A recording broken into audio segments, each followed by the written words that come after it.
I'm here with Justin, and Justin is my brother's friend. He's a bit younger than I am, but we share an interest in business and entrepreneurship and career development.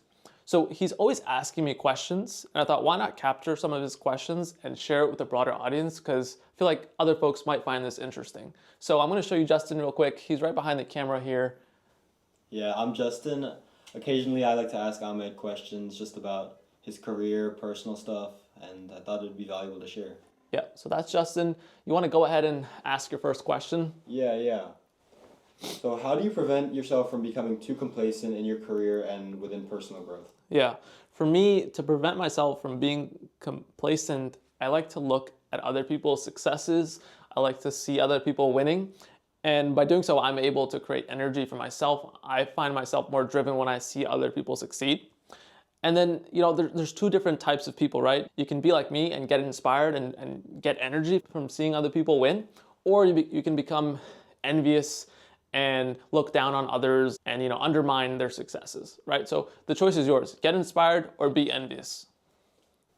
And what steps did you take to land your first job after graduating from college? Yeah, so my very first job, like real job, was at a company called Bringos, which is a SaaS logistics platform. I was a marketing associate there. And the way I landed the job was I didn't really have a network, so I just applied, blasted my resume across Indeed, and eventually I met this person named Chen. He took a chance on me, saw that I was driven, passionate, ambitious, I was hungry. I would say that all it really takes in the beginning is just showing that you're driven, hungry, ambitious, and that you really want it. So, yeah.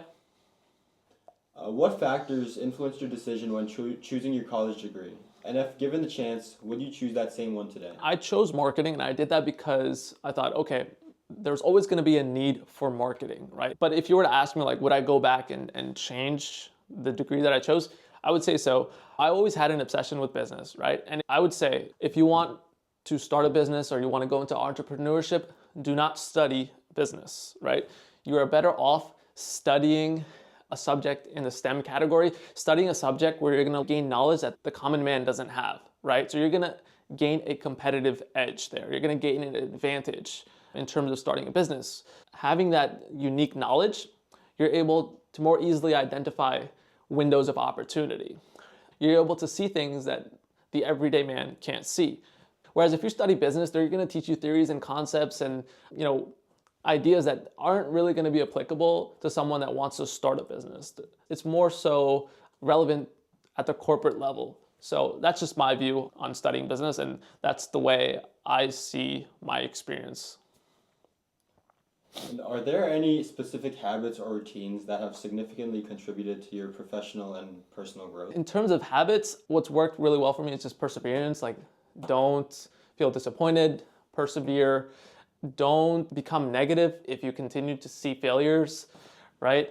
Always take accountability. The situation you're in is because of you, and there's no one that you can blame for that.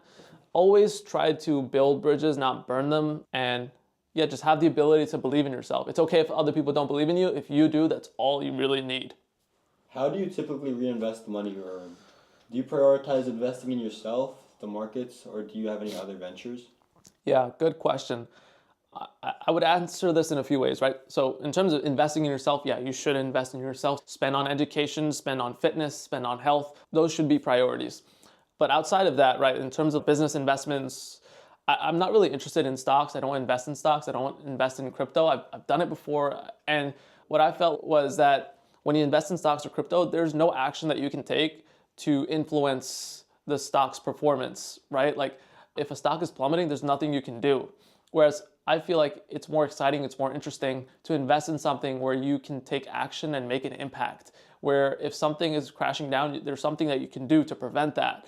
And where like you can see the immediate effects of your decisions, you can see the immediate effects of your efforts. And I also want to say that I think it's really important in today's age to have a side hustle, whether that's, building a real estate portfolio, having an e-commerce business, or, having a consulting thing on the side. I feel like you should always have a alternate source of income.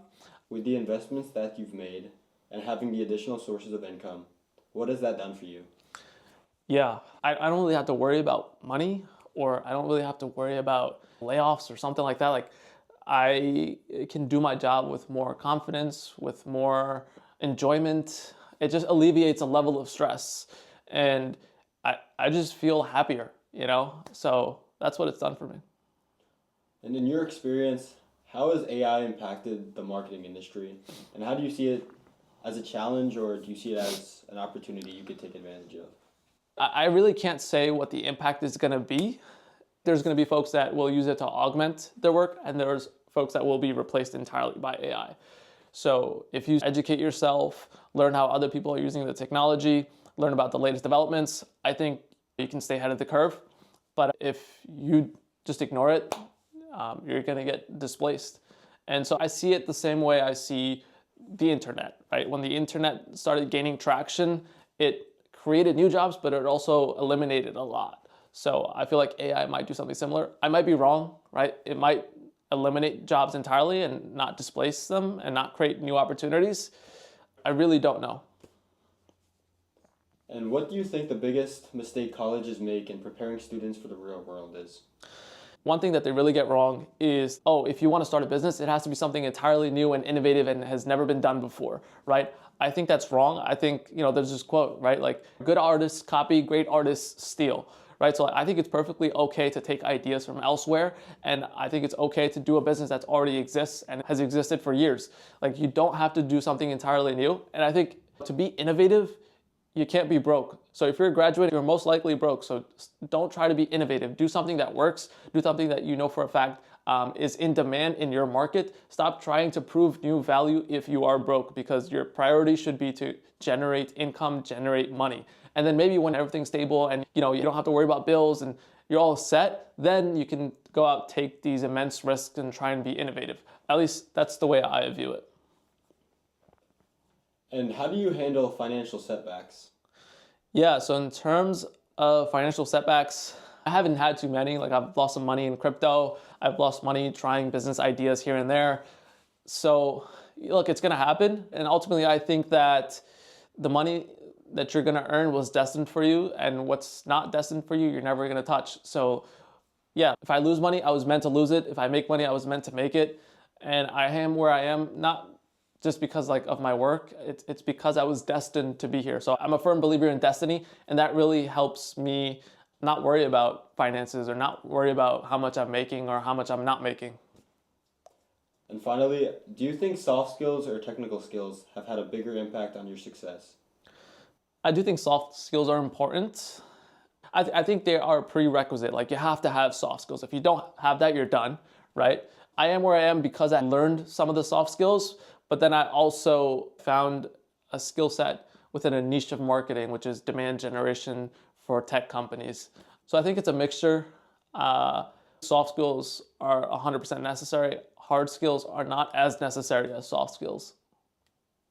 So yeah, it sounds like that's all you've got for today. But as you come up with more questions, ask them, and maybe we'll shoot a video on it. Yeah, well, thank you for taking the time. That was really insightful. For sure.